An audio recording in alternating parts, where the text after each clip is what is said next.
Alright. Hi, I'm Angel Diaz, and this is the lovely person holding the flip camera in front of me is Rish. What up? And this is Mystery Shack Codebusters version 2. Wait, that's wrong. It's version, 90. Anyway, we changed a lot in this game since the last time we played tested it, so let's go ahead and get right down to the nitty-gritty. First off, I'll place each of these pieces on their respective places on the board. The 2 player tokens first go onto the Mystery Shack. Your gnome tokens will go into here in the gnome forest. The Minotaur tokens will go into the man caves, and the Lilliputian tokens will go at the ye olde discount putt hut. To start off, determine who goes first. This is decided by whoever's the oldest player playing the game. If you're a twin, figure out how many minutes separated your birth. Ask a parent if you must, and then rub it in your younger sibling's face. Anyway, once you determine who goes first, that player will roll 1d6. So let's see what happens. 5. That rolled pretty far off the board. Now, once you roll out, you can exit anywhere from the Mystery Shack. So, for example, I'm going to exit here. So 1, 2, 3, 4, 5. And now I've entered a location. I should also mention that you're allowed to move in it, that you can change directions midway through your movement, so you can go 3 spaces forward and then 2 spaces to the left or something like that. It's really up to you how you want to move. You just can't move diagonally. Anyway, once you enter a location, you need to make a search roll. Since we're in the gnome forest, you have to make a 3 or better. For other locations, please refer to the rules that we've linked to you in the comments below. But since you're in the gnome forest, you have to roll a 3 or better. You have to roll a 3 or better to be able to find the location of the clue. So 5. I have a feeling we're rolling these more often. But once you manage to find out where the clue is, your opponent goes ahead and draws one of these cipher cards here. Now your opponent's allowed to look at the back of the card, but they cannot give you any hints as to what it is. They're also responsible for timing you while you solve this. The player solving the puzzle has 3 minutes to figure out the cryptogram using one of the ciphers found in their copy of journal number 3. In this case, it's either narrowed down to a seizure cipher or an at-bash cipher. Since translating this would be S and J, I don't think that makes a word in the English language. Just go ahead and use the seizure cipher instead. If you manage to figure out the clue within 3 minutes, then you can go ahead and obtain one of these clue tokens. Go ahead. Right now they don't do any. Right at the start of the game, they don't really do anything. This happens when scenarios start happening. However, should you not meet the time limit, you have to go ahead and take one of these bill chips. If you manage to accumulate 3 bill chips over the course of the game, Bill Cipher will be summoned, and he will take all your clues, and you have to take a -1 to your next movement action. Since if you don't have any clues and you manage to not solve it, then, well, something bad's gotta happen to you.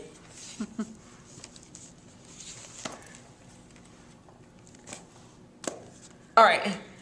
Now, say you manage to roll a 6 in a location instead. If you roll a 6 in the gnome forest, you can get a gnome token. Each follower has different types of effects which can help you throughout the game. For example, a gnome token lets you have a second character token, and that you can also control with a separate movement action every turn. You keep your follower tokens with you at all times, unless the situation in the scenario requires you to get rid of it. In addition to the gnome tokens, we also have the Minotaur tokens, which give you a +1 to your search rolls because they're smashing up the place, and pirate Lilliputians can no longer steal from you. Lilliputians are special types of followers since there's 6 different factions. What you do is once you roll a 6 on the putt hut, if you get a Lilliputian, roll a d6 again to determine what type of follower you get. So for example, if you roll a 1, you get the Dutch Lilliputian, 2 pirates, 3 French, 4 knight, 5 cowboy, and 6 minor. Right. Dutch give you +1 to your movement rolls for motivation. Pirates will let you steal from most players, unless they happen to have a Minotaur guarding them. French will let you back out of clue challenges, which we'll get to in a second. Knights will be able to take it. Knights will also protect you from being stolen as well. Oh, and they can also sacrifice themselves for you to get rid.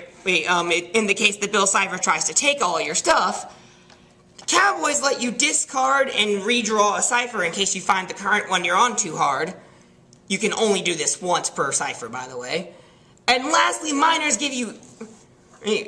lowers the minimum requirement for all search rolls, and you can no longer automatically fail by rolling a 1. So yeah, these guys are pretty handy. Now, when both players obtain a clue, the second player to obtain their clue has to go and roll a d6 to determine what type of scenario happens.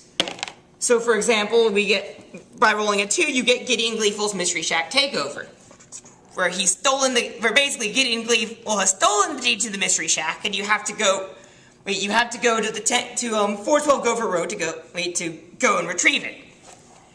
Since it counts as one of your clue tokens, which means that it can be stolen or challenged for by other players.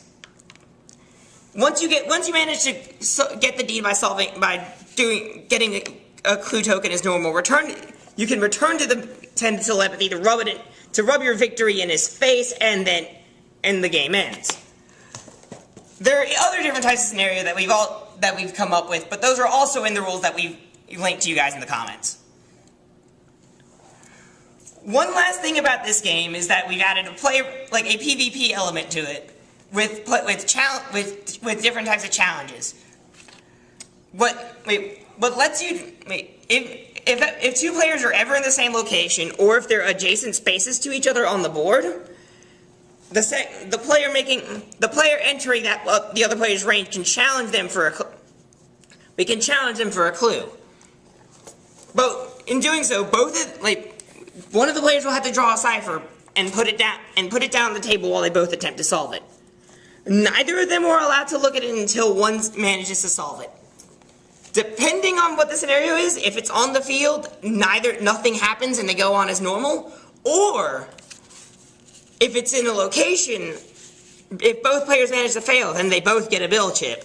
And you guys don't want that, now do you?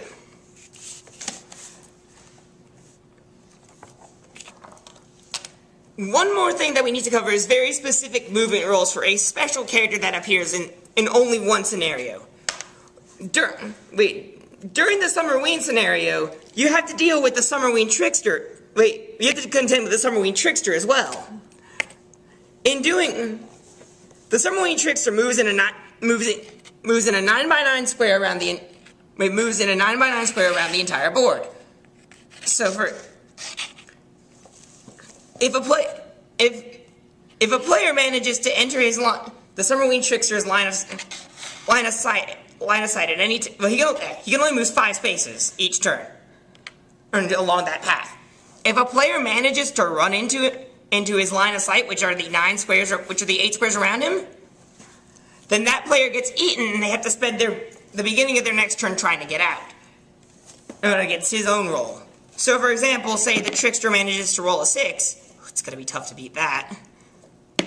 You manage to roll a 4. You don't get out and you end up losing your turn. If you manage to beat him though, unless you roll a 6, you have to take a -1 to your next movement roll. If you roll a 6 though, the Trickster can no longer capture you, since you can just tank out of the loser candy he's made out of.